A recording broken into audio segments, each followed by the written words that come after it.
I must admit my own ignorance. I didn't know very much about what was happening in Bahrain until about a year ago when I was going to an event at the embassy, and there were a handful of protesters out there, and they showed me these horribly bloodied bodies of people who had been tortured by the regime. I took them inside and I met the ambassador Huda Nonu, and I said to her, there are people outside protesting. She said, oh, they're just being paid. So let me ask you, anybody here being paid? I showed her the terrible pictures, and she said, this is not true. And I said, but this is coming from the most respected human rights organizations in the world. She put her arm around me and she said, my dear, if we torture in Bahrain, it's just a little bit. Shame. Shame. So I wondered why it was that my government was not speaking out about the abuses in Bahrain.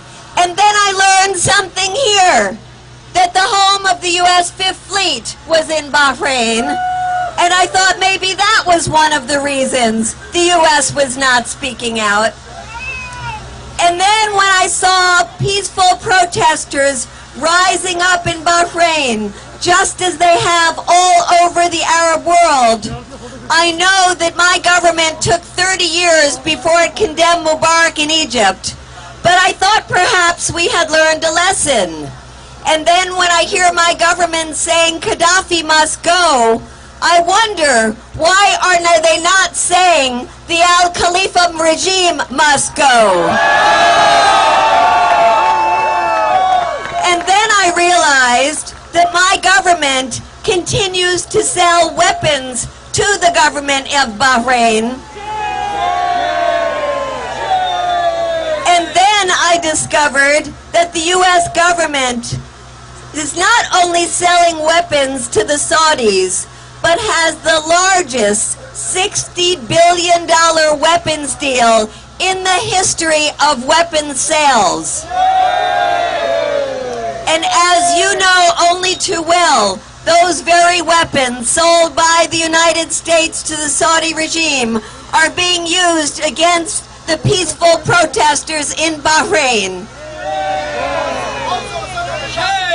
So I just want to stop by saying that we all need to pressure this government to be consistent about standing up for peaceful protesters all over the Arab world, that if indeed there are dictators like Gaddafi who should not be leading their countries, let us be consistent and all say together and pressure this government to say, Al-Khalifa regime must go. Al-Khalifa regime must go. Al-Khalifa regime must go. Al-Khalifa regime must go.